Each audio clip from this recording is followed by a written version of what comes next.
A school in the United States had an unusual rule. Graduation ceremonies would only be held during heavy rain. But this time, something far beyond anyone's imagination occurred. The sky suddenly darkened. Thick black clouds swirled together, collapsing into a massive funnel that dropped from the heavens like a monstrous tornado. As the weather sirens shrieked through the air, students panicked and fled, tossing their graduation caps aside in terror. Without hesitation, Mr. Ethan, one of the teachers, quickly gathered everyone and rushed them back into the main building. Once everyone was safely inside, he furiously demanded that the principal cancel this reckless tradition. But just then, he noticed a group of students filming near the entrance. Ethan was about to rush over and stop them when a massive tree, ripped from its roots by the storm, crashed down just inches away from where they stood.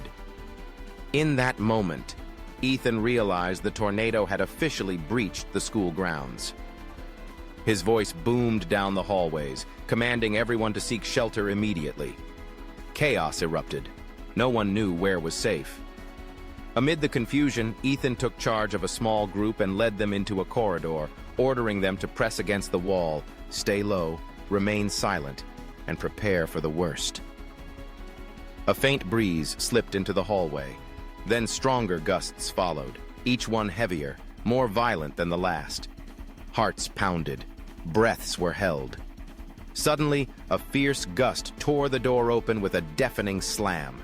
When the whirlwind finally passed, the building fell into a tense silence. People slowly stood, gasping in relief. But just as calm began to return, Ethan received a call from a parent.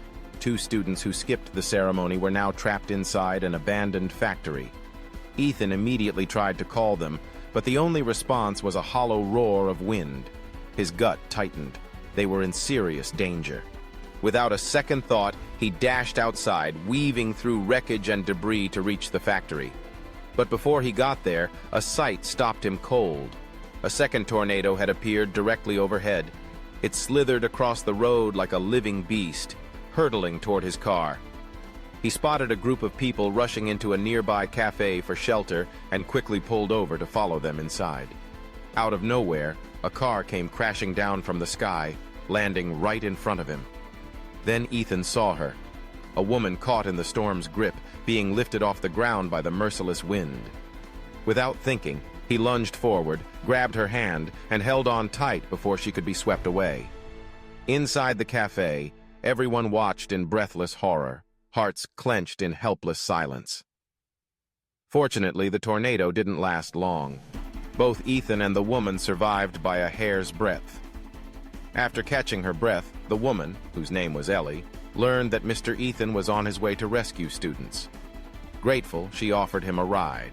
It turned out Ellie and the people who had just taken shelter in the cafe were part of a weather tracking team, a group of professional storm chasers.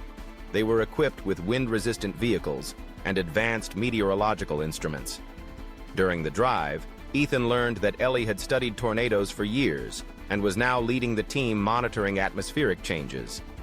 Ellie explained that the current weather event was extremely abnormal, unlike anything in any past data. As they discussed, a new alert suddenly sounded. Another strange vortex was forming. Just minutes later, under a sky growing ever darker, they witnessed a terrifying sight. 4 tornadoes appearing at once. One of them swiftly demolished a house and veered toward the left side of the road where they were driving. The driver floored the gas pedal, trying to outrun the danger. But then, out of nowhere, another twister dropped down ahead, crashing into a parking lot by the roadside. The team sighed in relief. It hadn't hit them directly. But their relief was short-lived. The tornado looped back, this time chasing them from behind. The winds were so powerful they lifted the weather-tracking vehicle off the ground, flipping it violently. Miraculously, everyone inside, including Mr. Ethan, escaped without injury. But the danger wasn't over. Nearby, a tanker truck began leaking fuel. Flames erupted the moment they met a sparking power line, and fire spread rapidly. In that critical moment, The lead storm chaser rushed back with another wind-resistant vehicle, rescuing the entire group from the overturned car. As they scrambled out, they saw the tornado sweep across the road, just a short distance away. The group dashed toward a nearby church, hoping for shelter. At the same time, the twister reached the fuel truck. The flames were sucked into its core, creating a blazing fire whirl that rose into the sky like a burning dragon.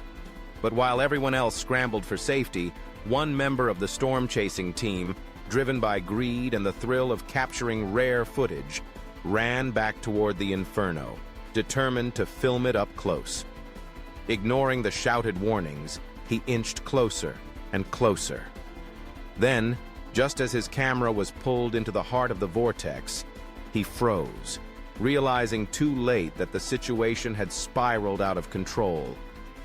But by then, it was already too late. It was as if the storm itself had heard her.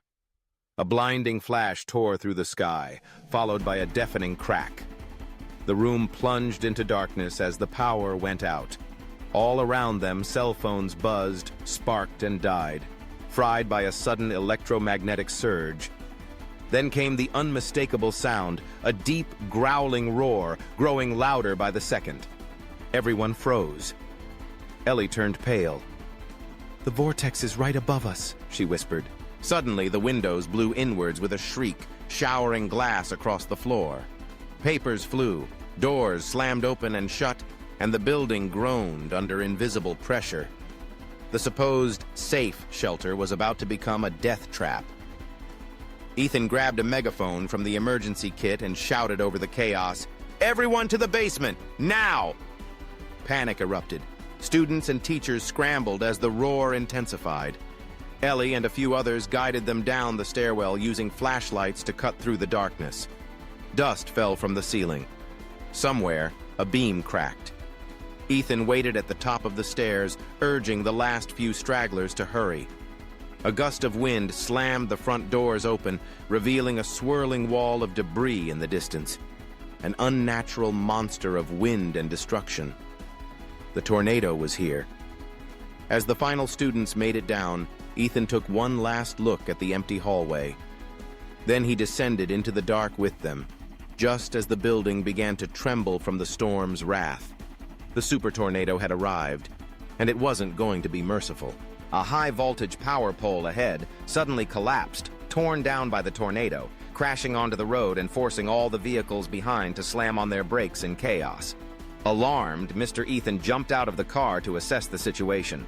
But before he could go far, a blinding bolt of electricity flashed, followed by a deafening explosion that snapped him to attention, only to realize that the passengers in two nearby vehicles had been electrocuted on the spot. With no time to hesitate in this life-threatening moment, the group immediately rushed back into the vehicles and diverted to a different road. But after barely 2 kilometers, they were horrified to discover that this path was unfinished, a dead end. Suddenly, a student remembered a nearby drainage system that could serve as a shelter. Clinging to hope, the group abandoned the vehicles and sprinted to the location. But when they arrived, they found the main opening sealed off with welded steel mesh. Despair settled over them like a heavy fog. Then, cutting through the gloom, came a shout. The team leader had spotted a maintenance hatch that could lead into the pipe system. Using all his strength, he pried the lid open and helped everyone climb down one by one. Once they were safely inside, Mr. Ethan pushed the cover back into place with all his might. At that very moment, the tornado's core struck a nearby airport. Aircraft weighing up to 80 tons were hurled into the sky as if gravity no longer existed. Trucks on the tarmac tumbled like toy blocks. Suddenly, one truck came crashing down directly onto the drainage pipe entrance, smashing the steel mesh and blasting the hatch open with the impact. The truck rolled over to the far end of the tunnel. Immediately, the howling wind poured in, like thousands of razor-sharp needles stabbing at everyone inside. Sensing imminent danger, the team leader crawled out of the tunnel, risking his life as he fought his way toward the wind-resistant vehicle.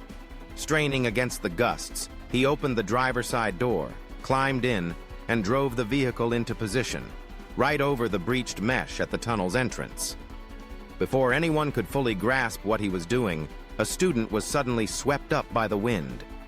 In the same terrifying instant, Ellie nearly got pulled out as well.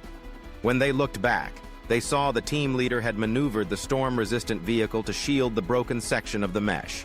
But the wind kept intensifying, and the vehicle began to rattle violently, threatening to be lifted off the ground. Realizing the danger, Ellie and Mr. Ethan crawled toward it, pulling out the emergency tow cable and hooking one end to a truck lodged at the far side of the tunnel. The team leader then activated the winch, anchoring the storm vehicle to the steel frame. It held, just barely, blocking the rushing wind from flooding further into the tunnel. Inside, the gale noticeably weakened. People could finally breathe, feel a fleeting sense of safety, and then the winds softened even more, until everything fell eerily silent. But it was that very stillness that made the team leader uneasy. In a flash, he realized this wasn't the end. It was only the eye of the storm passing directly over them. Sure enough, mere seconds later, the fury returned, more violent than ever. Darkness and shrieking winds engulfed the tunnel once again. Suddenly, a sharp crack of twisting metal rang out. The wind-resistant vehicle was lifted clean off the ground. With the barrier gone, the raging air burst in like a broken dam. Panic swept through those still inside. Outside, the vehicle was now spiraling upward, pulled violently into the tornado's core. Inside the tumbling vehicle, the team leader, who had spent a lifetime chasing storms, felt fear for the very first time. Looking up, he saw the swirling hive-like dome of the tornado's eye growing larger. Then, piercing through the chaos, a ray of sunlight broke through the clouds, like a blessing from above.